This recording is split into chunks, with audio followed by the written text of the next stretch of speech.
Hello and welcome to this session where we will be discussing that is Expressionism.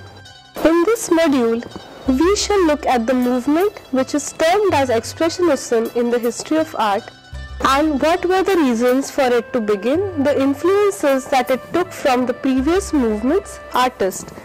We shall also see the philosophies that inspired these artists and how Expressionism spread in other forms of art like poetry, architecture and so on. The work that you see here, The Scream, painted in 1893 by Edward Munch, is considered to be the most important work of Expressionism. In this work, you can feel not only the scream, but you can feel the fear that the person who is screaming is experiencing through the usage of lines and colors that the artist has made in the background. Also, the face of the person screaming is completely white with fear, and you are basically afraid of what he might be looking at, which is not visible directly in the work of art.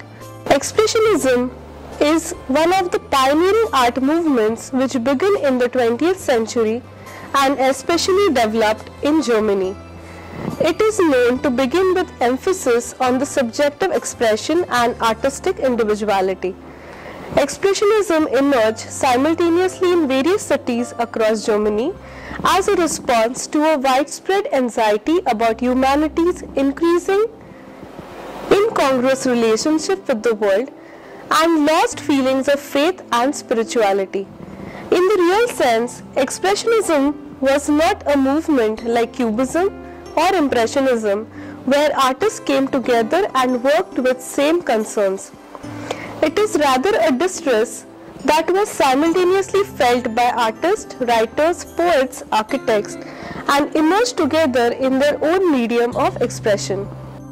It would be an interesting practice to understand why this period is called as Expressionism. If all art is an expression in itself, what different did the artist really do to gain this nomenclature then? Although art is an expression, the artists have not expressed their individual concerns since all times in history.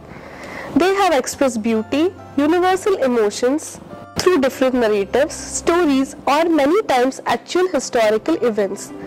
Artists from modern periods like Impressionism, through their use of brush and colors, to their free will, have been painting their impressions of the world and how they saw the world. Expressionism, for the first time, painted the world as they felt it was.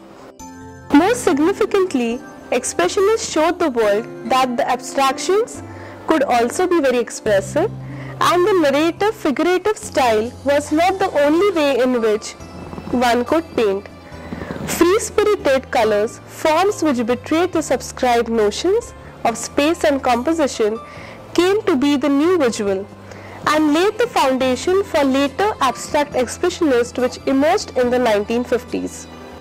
In a partial way, it is a reaction against Impressionism and academic art.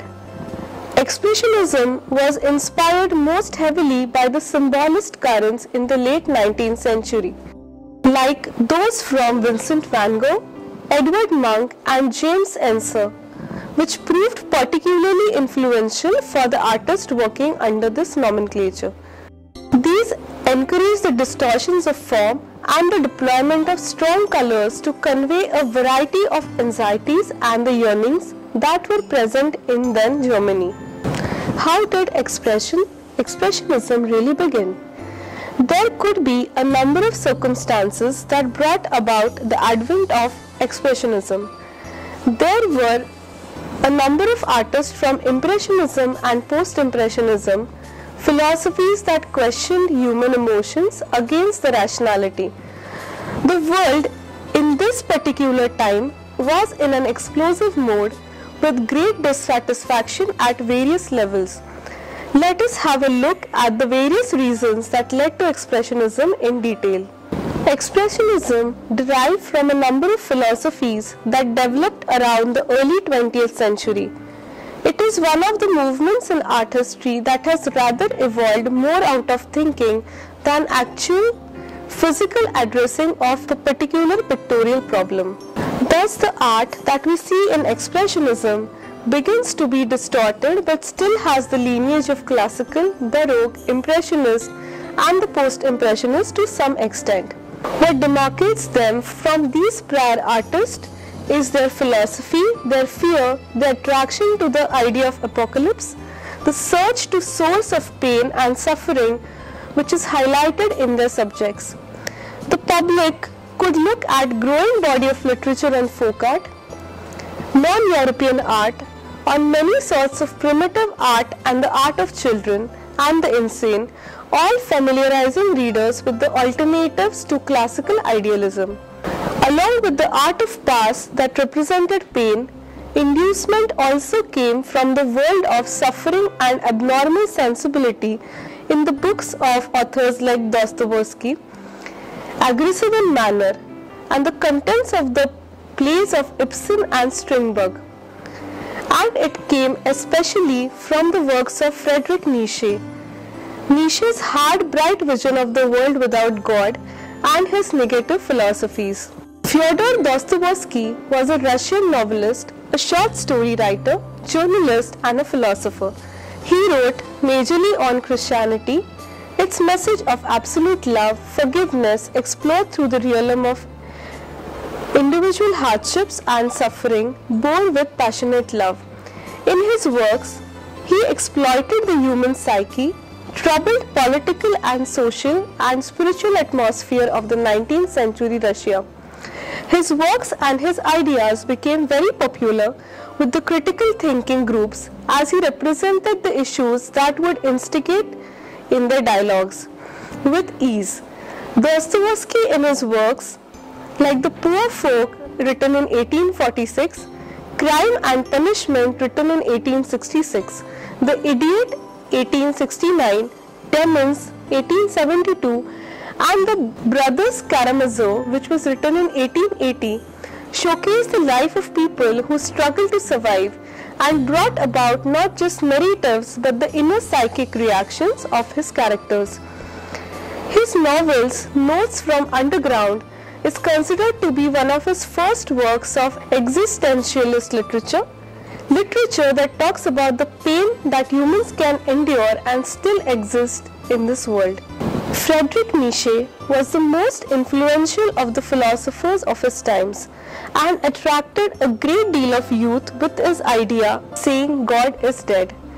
He put forth a rhetoric that he who was the creator should be the destroyer first and should shatter all values so that the new world would be born.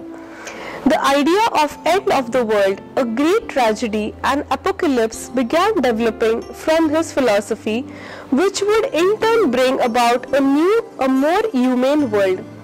This idea was very attractive for the avant-garde artist who wanted to make a substantial shift in the way world was functioning.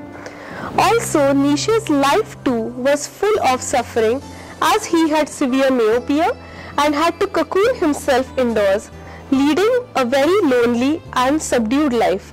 His philosophy was termed as negative since it spoke of the dark areas of the human mind, spoke of tragedies which would lead to betterment but through very tough times. All these ideas are seen to be reflected in the works of artists in Expressionism. This obviously led to idealizing of artists like Michelangelo, Van Gogh, Gauguin, who led a very miserable life and yet produced the greatest masterpieces of art. The latter two even went mad trying to kill themselves. The ideas of Nietzsche were also very attractive to the people in Germany who believed that their country was losing out on the spiritual content. During the time of beginning of Christianity, where they believed that the Savior would be coming, he would be born amongst them and he would represent the God, and the pain that they were going through was basically because of the bad that they had done. The German philosophers and thinkers also began rebelieving in the idea of faith, that the pain that human beings were going through was because there was an apocalypse about to come. Also, the concept of pure expression developed, pertaining to the new awakening towards primitivism and child art. A lot was written about the purity in art of the primitives, who were not bound by the social hypocrisy of the urbane. The same applied to the children. The children were very innocent and were unknown to the complexities of the grown-ups. The insane too here became heroes, as they suffered due to the idiosyncrasies of the society, and they were philosophically at their primal instincts, in pure psychic realm and thus closer to God. In many works of expressionists, we thus find representations of psychical dreams that the artist might be having, almost leading to insane imagery. The insane, as we have seen, are closer to God because God makes them lose all the logic which leads them to pain. An insane person, although might be going through pain but does not have the feeling of pain, since he has completely lost the touch of the feeling. The philosophies thus developed were obviously due to the social developments in Europe as well as Russia. The major reason for such philosophies to develop in Russia was the socialism which was being rampant and affecting the goodwill of people living in these areas. There was also a great awakening to see the art of the East as also the primitives. The fast urbanization in the cities of Britain, France and Germany had brought about a new realization of natural beauty and brought back the ideas of romanticism. The extensive capitalism led to a class distinction and severe competition between the industrialists, politicians and the countries. All these led to a severe social unrest, and only one who was earning well and capable could survive. The humanists thus began questioning the social structure, which was no more accommodative for all strata of the society.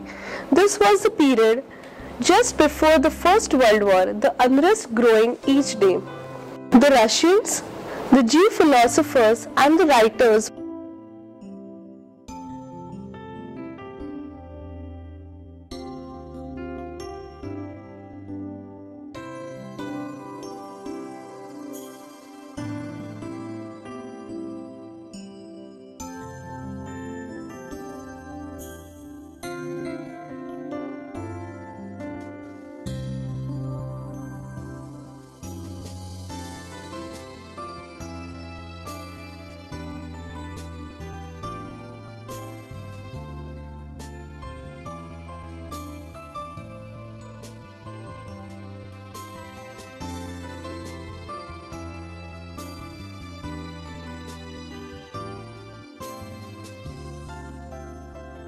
were expressing themselves explicitly in Russian socialism model, as it had developed severe problems.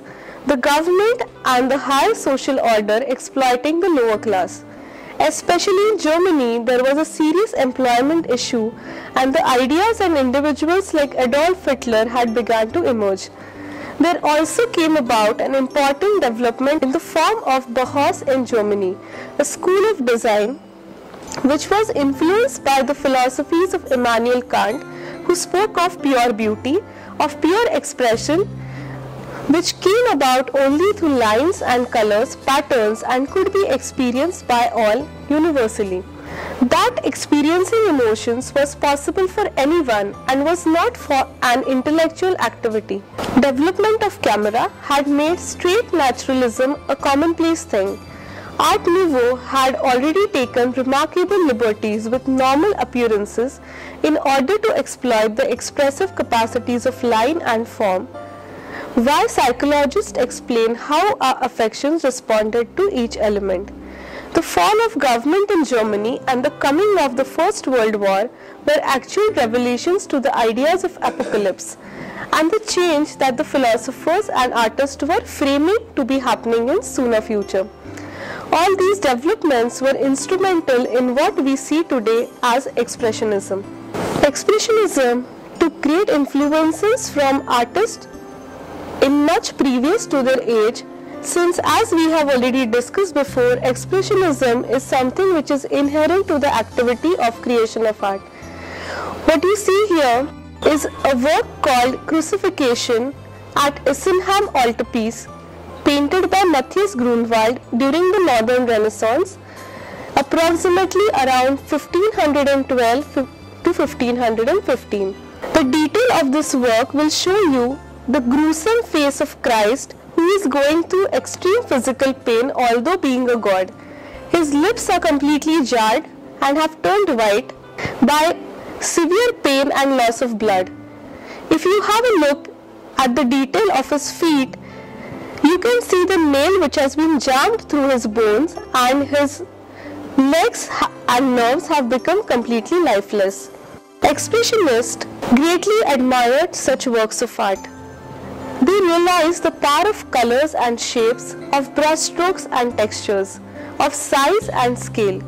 They realized that the usage of all these fundamental elements of art was not sufficient and subject could not be abandoned completely. This awareness was beginning to be increasingly popular around the 19th century as artists assumed the power of music, which could directly affect without any descriptions or narratives. Being extremely fascinated by works of artists like Grunewald, the expressionists realized the power of colors and shapes, of brushstrokes and textures, of size and scale, and believed that it was sufficient and that subject could now be abandoned completely. This awareness was beginning to be increasingly popular around the 19th century as artists assumed the power of music, which could directly affect without any descriptions or narrations. The artists who were questioning the mechanical reflexes of the Impressionist color strokes now looked more towards the free-spirited Romantics. The Romantics also led to a growing awareness provoked by nationalism of freedom enjoyed by other than academic artists from the previous centuries. The German artists thus began looking back at the German Renaissance and realized the expressionist qualities in the art of Dürer, Aldorfer, Bosch and especially Grunewald. The art of these artists also had an apocalyptic anxiety in their works that appealed to the artists of this century due to their contemporary situations. Grunewald, the painter of extreme suffering of Christ at Isenham, inspired great admiration and direct imitation. The book published in Munich in 1918, The Expressionist Miniatures of the German Middle Ages, enhanced the period between 8 to 15 centuries as example to the modern expressionist. You can see in the work called as The Suffering Man, which is detail of the temptation of Saint Anthony, painted by Grunewald in 1515, where he has shown this person going through extreme physical pain, but ultimately to achieve divinity, to reach God. Pain or apocalypse thus was a medium to reach or to begin a new world and not really a tragedy. The artists were now looking into more of artists who defied classical idealism of the Italian Renaissance, artists who were not making art that was only meant to please, but rather art that was the reflection of certain personal or social elements. The Venetian tradition of dramatic lighting, rich colors and personal, sometimes impassioned brushstrokes was to some extent expressionist. From derived painters like El Greco and Rembrandt, who were the most admired inspirations for the expressionist. Thus, even Michelangelo at some time inspired the expressionist, where his personal urgency led to vigor and distortion. Baroque art was majorly concerned with the audience reaction and the subjects, which were patron-oriented or church commissions. Another individual artist who greatly inspired the expressionist was Peter Paul Rubens. The openly emotional qualities of Rubens' art made him an ideal model for successors unwilling to adopt the cooler disciplines of classicism, and thus not long after his death he had become a champion of modernism and self-reliance. Rubens was able to portray in the known subjects a great individual emotion, the pain, the suffering and the coming of apocalypse that attracted the expressionist artist. This can be seen evidently in the works like Head of Medusa, painted in 1617, and The Detail of Last Judgment, painted in 1620, where a very common Renaissance period subject or a very common subject of post-Renaissance has been painted very dramatically by Rubens. Expressionism was also the age of great individual awakening, and thus Rembrandt too became very important for the artist for the self-expression. Rembrandt, who is most popularly known for his self-portraits, which are almost a pictorial history of his living, became very significant for expressionists who also extensively painted the self-portraits. For example, if you have a look at this particular work, which is one of his self-portraits, he is seen coyly smiling, creating mystery around him. Rembrandt's use of color, chiaroscuro and brush, of line and contrast or subject even was extremely subjective.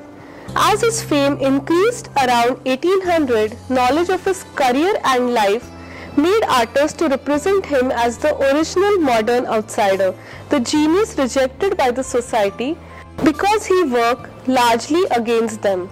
The 18th century age of enlightenment values above all the individualism, but it reversed in Romanticism, which rather championed the introspection, to some extent questioning of the social that swept through all art. Artists like Francisco Goya, William Blake, Delacroix, Friedrich were outstanding contributors to the idea of artistic creation rooted in the unconscious personal and superpersonal forces, which made the artist mere medium to express the sublime, the universal truth. The renewed romanticism of the later 19th century became the immediate basis of modern expressionism, with artists like Paul Gauguin, who rejected the European civilization and celebrated alternative existence in emotional form and color.